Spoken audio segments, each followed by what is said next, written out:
نحمده ونصلي على رسوله الكريم اعوذ باللہ من الشیطان الرجیم بسم اللہ الرحمن الرحیم۔ جادو کے متعلق ہمارے معاشرے میں بہت زیادہ باتیں پائی جاتی ہیں۔ اتنا جادو نہیں پایا جاتا جتنا اس کا وہم پایا جاتا ہے۔ کوئی بھی مسئلہ ہو، کوئی بھی تنگی پیدا ہو جائے تو کہا جاتا ہے کسی نے جادو کر دیا۔ تو ہر معاملے میں جادو ہی نہیں ہوتا، کچھ معاملے انسان کی آزمائش کے لیے اللہ تعالیٰ کی طرف سے ہوتے ہیں۔ کوئی نقصان ہو سکتا ہے، کوئی بیماری ہو سکتی ہے، کوئی تکلیف آ سکتی ہے، یہ اللہ تعالیٰ کی طرف سے بھی ہوتا ہے، جس پر ہمیں صبر کی تعلیم دی گئی ہے۔ لیکن یہ بات بہت مشہور کر دی گئی ہے، کوئی بھی تنگی ہو، نقصان ہو، جادو کر دیا گیا ہے۔ اور اگر کہا جائے کہ جادو نہیں ہوا تو کہتے ہیں کہ یہ تو نبی صلی اللہ علیہ وسلم پر بھی چل گیا تھا۔ لیکن اگلی بات کہنا بھول جاتے ہیں کہ جو جادو نبی صلی اللہ علیہ وسلم پر چلایا گیا تھا، اللہ تعالیٰ نے اس کا علاج بھی بھیجا ہے۔ اللہ تعالیٰ نے جو علاج بھیجا تھا اس کے اندر آخری 2 سورہ، قرآن پاک کی آخری 2 سورہ فلق اور ناس، جو مسلمانوں کے بچے کو یاد ہے، وہ 2 سورہ پڑھنے سے اللہ تعالیٰ جادو کے اثرات کو ختم کر دیتا ہے۔ اگر جادو ہوا ہے تو ختم ہو جائے گا، اگر نہیں ہوا تو اللہ تعالیٰ آئندہ کے لیے جادو سے حفاظت فرما دے گا۔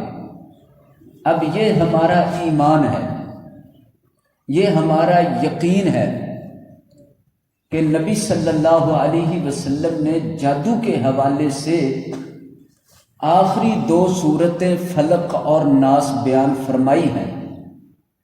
ان کو پڑھنے والا جادو سے نکل بھی جاتا ہے، نہیں ہوا تو آئندہ کے لیے محفوظ ہو جاتا ہے۔ ان دونوں سورتوں کو سنت کے مطابق پڑھنا چاہیے، صبح 3 بار پڑھا جائے، شام 3 بار پڑھا جائے، ان دونوں صورتوں کو 3 بار، اور پھر رات سوتے وقت ایک خاص طریقے سے پڑھنا ہوتا ہے کہ ان دونوں صورتوں کو 3 بار پڑھا جائے، اور ہر بار اپنے ہاتھوں پر پھونک مار کے جسم سارے پر پھیر لیا جائے۔ سیدہ عائشہ رضی اللہ عنہا فرماتی ہیں کہ نبی صلی اللہ علیہ وسلم کا یہی معمول تھا، اور جب تک یہ 2 صورتیں نازل نہیں ہوئی تھی، اس سے پہلے آپ صلی اللہ علیہ وسلم ہر قسم کے نقصان، پریشانی اور آفت سے بچنے کے لیے بہت ساری دعائیں پڑھا کرتے تھے۔ لیکن جب یہ 2 صورتیں نازل ہو گئیں اور ان کے بارے آپ کو تعلیم دے دی گئی، تو پھر آپ صلی اللہ علیہ وسلم ان 2 صورتوں پر پابندی فرمایا کرتے تھے۔ ان دونوں صورتوں کے اندر دنیا کے تمام شر، نقصان اور پریشانی کے معاملات کا حل موجود ہے، اور آخرت کے بھی جتنے شر یا نقصان پیش آنے والے ہیں ان سے بھی پناہ مانگی گئی ہے۔ لہذا جو لوگ اس بات کو حوالہ بناتے ہیں کہ اللہ کے رسول صلی اللہ علیہ وسلم پر جادو ہو گیا تھا، تو وہ پھر آدھی بات نہ کیا کریں۔ آدھی بات جھوٹ ہوتی ہے، اور آدھی بات نقصان دہ ہوتی ہے، آدھی بات وہ معاشرے میں فساد پیدا کرتی ہے، معاشرے میں اضطراب پیدا کرتی ہے، بے چینی پیدا کرتی ہے۔ آپ اکثر عورتوں سے سنیں گے کہ عورتیں یہ کہہ دیتی ہیں کہ نہیں، یہ تو اللہ کے نبی پر بھی چل گیا تھا، یہ بہت بڑی شے ہوتی ہے، یہ بہت بڑا ہوتا ہے۔ لیکن جو اتنی بات کر کے یقین کر بیٹھی ہیں، کیا ان کو اگلی بات کا نہیں پتا کہ آپ صلی اللہ علیہ وسلم پر یہودیوں نے جادو چلایا، وہ ناکام رہے، اور اللہ تعالیٰ نے آپ کی حفاظت کی۔ آپ کی حفاظت کے لیے جو 2 صورتیں مقرر فرمائیں اور تعلیم فرمائیں، وہ قیامت تک کے لیے آپ کے ہر امتی کو تحفے میں مل گئی۔ یہ علاج تو بتا دیا گیا ہے۔ اب پیروں کے پاس جانا، مجاوروں کے پاس جانا، کالے علم والوں کے پاس جانا، یا پھر اور اس طرح کے لوگوں کے پاس جا کر کہنا کہ ہم اپنے جادو کا علاج کروانے جا رہے ہیں، کالے علم کا توڑ کروانے جا رہے ہیں، یا یہ کہنا کہ ہم تویز گنڈا لینے جا رہے ہیں، یہ ساری چیزیں باطل ہو جاتی ہیں، غلط ہو جاتی ہیں، جبکہ اس معاملے کا علاج بھی مقرر ہو چکا ہے، تو پھر اس علاج کو چھوڑ کر غلط قسم کے علاج کیوں اختیار کیے جاتے ہیں؟ جاننا چاہیے قرآن پاک میں جادو کے متعلق کا خوب وضاحت کی ہے۔ مسلمان کو جادو سے ڈرنا نہیں چاہیے، گھبرانا نہیں چاہیے۔ مسلمان کو اللہ تعالیٰ سے مدد مانگنی چاہیے، اللہ سے دعا کرنی چاہیے، اللہ کا ذکر کرنا چاہیے، اللہ کو یاد کرنا چاہیے۔ انشاءاللہ اللہ رب العالمین اپنے نام کی برکت سے اور اپنے سے دعا کی برکت سے جادو کے ہر اثر کو ختم فرما دیتا ہے۔ قرآن پاک میں فرمایا فَتَبَارَكَ اسْمُ رَبِّكَ ذُو الْجَلَالِ وَالْإِكْرَامِ، تیرے رب کا نام برکت والا ہے۔ یہ جادو، جن، شیطان، یہ جتنے بھی اس میں نام استعمال ہوتے ہیں، اس کے لیے آخری 2 صورتیں کافی ہیں۔ اس کے لیے آیت الکرسی وہ ان کو ختم کر دینے والی ہے۔ حتیٰ کہ میں یہاں تک کہنا چاہوں گا، صرف بسم اللہ جو پڑھ سکتا ہے، بول سکتا ہے، وہ اپنے ہر کام میں بسم اللہ بولنے لگ جائے تو شیاطین اس سے دور ہٹ جاتے ہیں۔ جادو کا سارا معاملہ شیطانوں کے ذریعے، شیاطین ہی وسوسے ڈالتے ہیں، شیاطین ہی دل کے اندر خیال پیدا کرتے، شیاطین خوف پیدا کرتے، شیاطین ڈر پیدا کرتے۔ بندہ اس وہمے کے اندر آ کے، اس وسوسے کے اندر آ کر پھر کئی غلط کاموں کی طرف سیڑھیاں چڑھتا ہے، حتیٰ کہ شرک کی چھت پر جا کے بیٹھ جاتا ہے۔ تو اس سلسلے میں بسم اللہ بھی کافی ہے۔ حدیث شریف میں ہے بسم اللہ کی طاقت۔ حدیث شریف میں ہے کہ جب آپ اپنے گھر میں داخل ہوں، بسم اللہ بول کر قدم رکھ دیں۔ صحیح مسلم کی حدیث، نبی صلی اللہ علیہ وسلم نے فرمایا شیاطین جو چھتوں پر ہوتے ہیں وہ کہتے ہیں انہوں نے بسم اللہ پڑھ دی ہے۔ ایک شیطان دوسروں کو کہتا ہے اس نے بسم اللہ پڑھی، گھر داخل ہوتے ہوئے لا مبیت لکم ولا طعام لکم، اس گھر کے اندر نہ کھانا ملے گا نہ رات بسر کرنے کی اجازت رہے گی۔ یہ کوئی چھوٹی گارنٹی ہے؟ وہ چھت سے نیچے نہیں آ سکتے صرف بسم اللہ بولنے سے۔ اور پھر جس وقت بھی گھر داخل ہوں بسم اللہ بولیں۔ اللہ کے فضل سے شیاطین، جنات، اگرچہ وہ دوست جن کیوں نہ ہوں، وہ اس گھر میں داخل نہیں ہو سکتے۔ یہ میرے نبی کی گارنٹی ہے، یہ میرے نبی کی زبان کی ضمانت ہے۔ ہم اپنے آپ کو بسم اللہ کا عادی بنائیں، اپنے بچوں کو اس بات کی عادت ڈالیں کہ جب بھی گھر میں داخل ہونا بسم اللہ پڑھ کے داخل ہونا، جب گھر سے نکلنا ہے بسم اللہ پڑھ کے نکلنا ہے۔ یہاں تک فرمایا گیا ہے جب گھر سے نکلتے ہوئے کوئی کہتا ہے بسم اللہ توکلت علی اللہ لا حول ولا قوت الا باللہ، آسان جملے، بسم اللہ سب کو کہنی آتی، بسم اللہ توکلت علی اللہ، اس کے بعد لا حول ولا قوت الا باللہ یہ بھی سب کو کہنا آتا ہے۔ بالکل چھوٹی سی آسان دعا، جو شخص یہ گھر سے نکلتے وقت بول دیتا ہے، شیاطین خود بول کے کہتے ہیں کہ اس نے اپنے آپ کو ہم سے بچا لیا، اپنا آپ بچا لیا، اپنا مال بچا لیا، اپنی عزت بچا لی، اس نے ہم سے اپنے آپ کو محفوظ کر لیا۔ اس سے بڑی حفاظت کیا چاہیے؟ پھر آپ صلی اللہ علیہ وسلم فرماتے ہیں جب تم گھر کا دروازہ، کنڈی، کوئی بھی الماری بند کرنے لگو، اس کی کنڈی کو بسم اللہ پڑھ کے بند کر دینا۔ بند تو ہم کر ہی لیتے ہیں لیکن بسم اللہ بول کر بند کریں۔ پھر کیا برکتیں ہوتی ہیں۔ آپ صلی اللہ علیہ وسلم فرماتے ہیں جو کنڈی بسم اللہ پڑھ کے بند کی گئی ہے اسے شیطان کھولنے کی طاقت نہیں رکھتا۔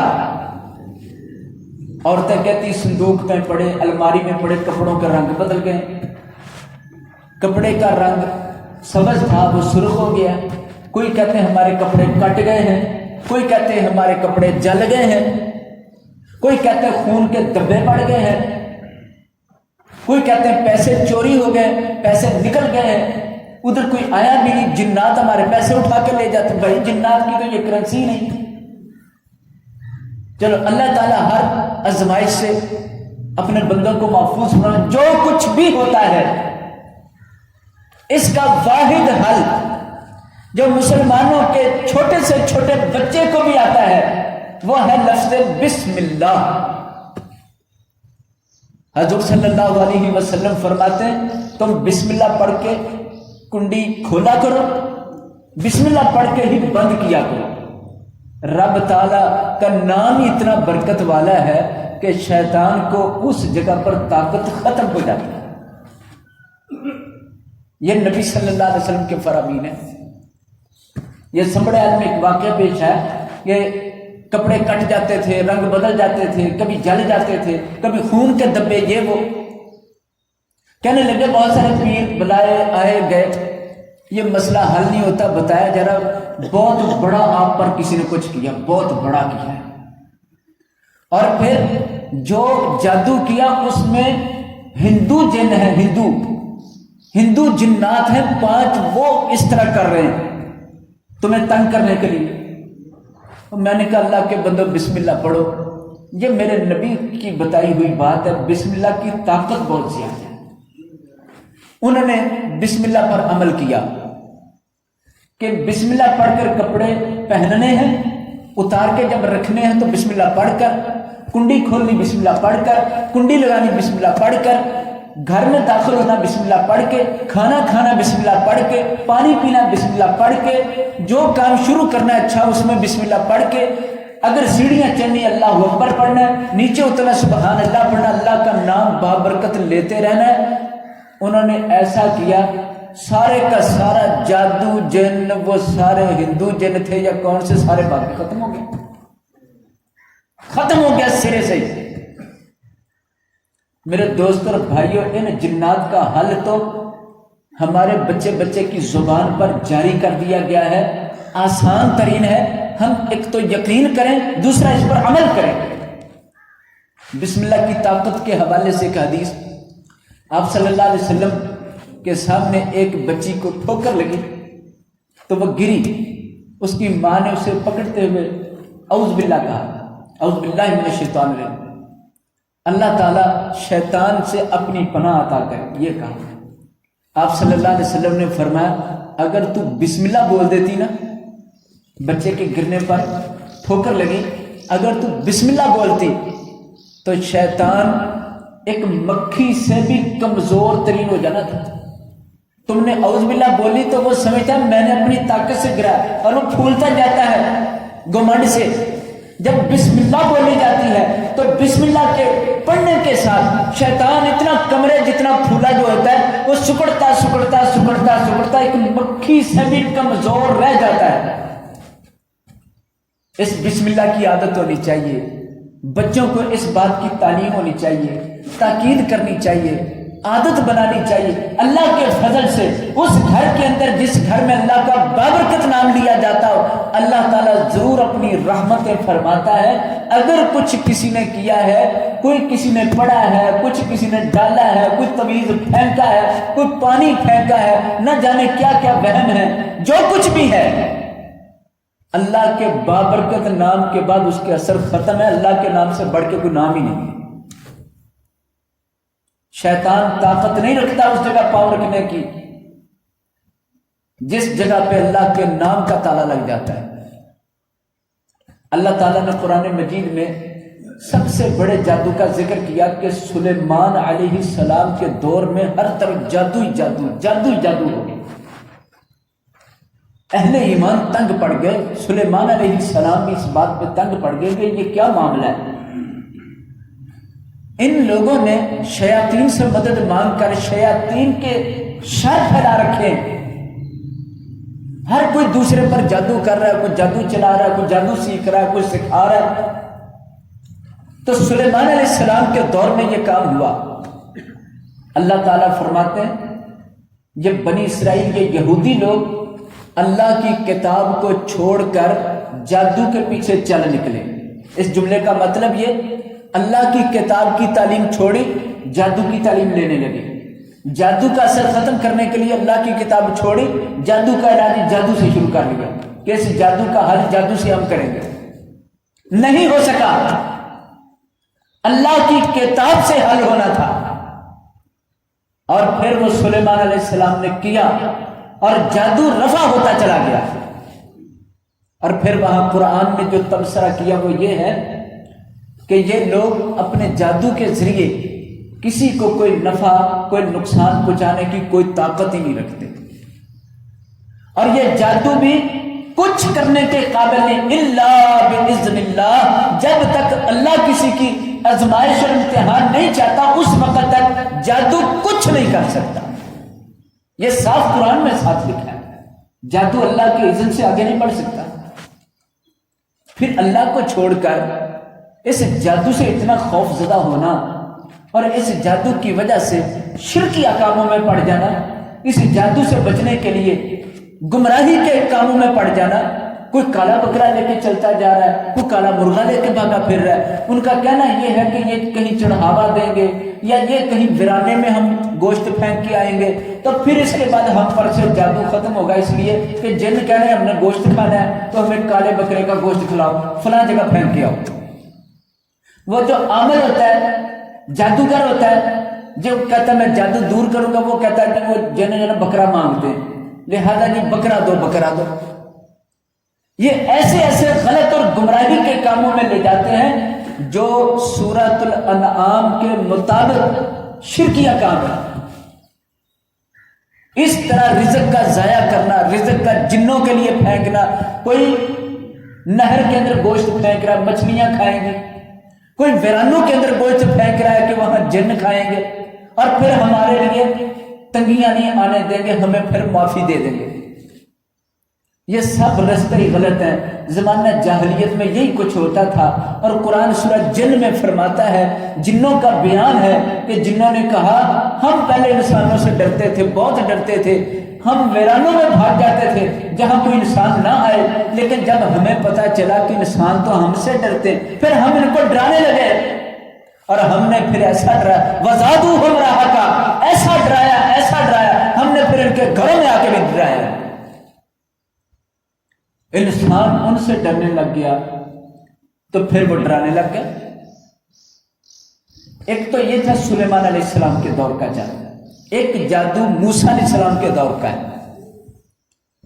فرعون کہنے لگا اے موسیٰ جو تم نشانیاں دکھاتے ہو یہ تو جادو ہے، میں جادو کا مقابلہ کروں گا۔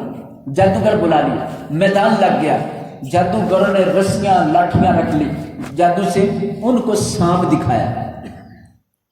موسیٰ علیہ السلام نے اللہ کے حکم سے اپنی لاٹھی پھینکی، وہ سارے ہی سانپ کھا گیا۔ موسیٰ علیہ السلام کو اللہ نے فتح دے دی۔ اب وہاں اللہ تعالیٰ تبصرہ یوں کرتے ہیں جس سے مومنوں کا سینہ کشادہ ہوتا ہے، جس سے انسان کا قد بڑا ہوتا ہے، حوصلہ بلند ہوتا ہے، ایک مومن کا ایمان مضبوط ہوتا ہے۔ اللہ تعالیٰ فرماتے ہیں کہ جب موسیٰ مقابلے میں کھڑے اور اتنا بڑا جادو وہ لوگ لائے تھے کہ موسیٰ علیہ السلام سامنے کھڑے گھبرائے، تو اللہ نے فرمایا اے موسیٰ آپ اللہ کا نام لیں اور اپنی لاٹھی پھینکیں، اور یہ بات یاد رکھیں وَلَا يُفْلِحُ السَّاحِرُ حَيْثُ أَتَىٰ، جادوگر ایک ہو یا ہزار ہو جدھر سے مرضی وار کرے لا یفلح، وہ کامیاب نہیں ہوگا۔ جادوگر کامیاب ہو ہی نہیں سکتا اگر انسان خود اللہ سے تعلق رکھتا۔ ہاں جب بندہ اللہ سے تعلق کمزور کرتا ہے، اللہ سے تعلق توڑ لیتا ہے، اللہ کی نافرمانیاں کرتا ہے، تو پھر شیطان کی قابو آ جاتا ہے، پھر وہ اللہ کی طرف سے سزا ہوتی ہے۔ جب اللہ کسی کو سزا دے تو کوئی چھڑا نہیں سکتا۔ اللہ تعالیٰ قرآن میں فرماتے ہیں جو ہمارا ذکر چھوڑ دے، من یعش عن ذکر الرحمن نقیض لہ شیطانا، جو ہمارا ذکر چھوڑے، ہمیں یاد نہیں کرتا، ہمارا نام تک نہیں لیتا، پھر ہم اس پر شیطان مقرر کرتے ہیں، ہم خود مقرر کرتے ہیں، اور وہ اس کا دوست ہوتا ہے۔ اور وہ کیسا دوست ہوتا ہے؟ فساء قرینا، بدترین دوست۔ یہاں کسی کا دوست نشئی ہو نا تو وہ اس دوست کو نشے پہ لگا دیتا ہے، کوئی ڈاکو ہو نا وہ اپنے ساتھ آنے والے کو ڈاکے پر لگا لیتا ہے، چور اپنے دوستوں کو چور بنا دیتا ہے۔ اسی طرح شیطان اپنے دوستوں کو شیطان ہی بنائے گا، شیطان اپنے دوستوں کو ڈرائے گا بھی، دھمکائے گا بھی، خوف زدہ بھی کرے گا، دہشت زدہ بھی کرے گا، گناہ گار بھی کرے گا، اللہ سے دور بھی کرے گا، اسے بے دین بھی کرے گا، کفر شرک میں بھی لے جائے گا۔ اللہ سے تعلق مضبوط کر لیجئے، انشاءاللہ دنیا کا جادو ہو یا تعویذوں کی بوری ہو، وہ آپ کے سر پر رکھ دی جائے، چھت پر پھینک دی جائے، کچھ نہیں ہو سکتا انشاءاللہ اگر اللہ کی مدد، اللہ کی نصرت، اللہ کی حمایت آپ کے ساتھ ہے، اللہ کی رحمت اور برکت آپ کے ساتھ ہے، تو پھر کچھ بھی نہیں کوئی کر سکتا۔ اسی لیے آپ صلی اللہ علیہ وسلم نے فرمایا قرآن کو گھروں میں پڑھا کرو اور قرآن اور گھروں کو قبرستان نہ بناؤ، گھروں میں قرآن پڑھا کرو۔ اور فرمایا جس دل میں قرآن کی کچھ صورتیں یاد نہیں ہیں، جس دل میں قرآن یاد نہیں ہے، چند صورتیں ہی اگرچہ ہوں جو بار بار انسان پڑھتا رہے، اگر وہ بھی نہیں ہے تو فرمایا وہ دل ایک ایسے گھر کی طرح ہے جو اجڑا ہوا، ٹوٹا ہوا، جالے سے بھرا ہوا کمرہ ہوتا ہے، اس طرح کا وہ دل ہوتا ہے۔ اللہ ہمارے دلوں کو ایمان والا، روشنی والا، صاف ستھرا بنائے۔ ہمارے بڑے بڑے وزیروں مشیروں کو قل اللہ نہیں آتی، ان کے اندر تو پورا پورا شیطان اور شیطان کا چیلے داخل ہو جاتے ہیں۔ تو اللہ سے توفیق مانگنی چاہیے کہ اللہ اپنی کتاب کا کچھ حصہ ہمارے سینوں کے اندر محفوظ فرما دے، اور پھر قدم قدم پر اللہ اپنی یاد کی توفیق عطا فرما دے۔ پھر گناہ کے کاموں پر اللہ تعالی ہمیں محفوظ فرمائے کہ گناہ کا کام ہم نہ کریں، اللہ کی فرما برداری کی طرف بڑھیں، تو انشاءاللہ العزیز اللہ تعالیٰ خود حفاظت فرمائے گا، اللہ اپنی پناہ میں لے لے گا۔ اللہ تعالیٰ جب اپنی سیکیورٹی میں لے لے گا، اپنی حفاظت میں لے لے گا، تو پھر کوئی نقصان نہیں دے گا، بلکہ یہ ساری چیزیں دور بھاگے گی۔ اللہ تعالیٰ قرآن و سنت کے موقع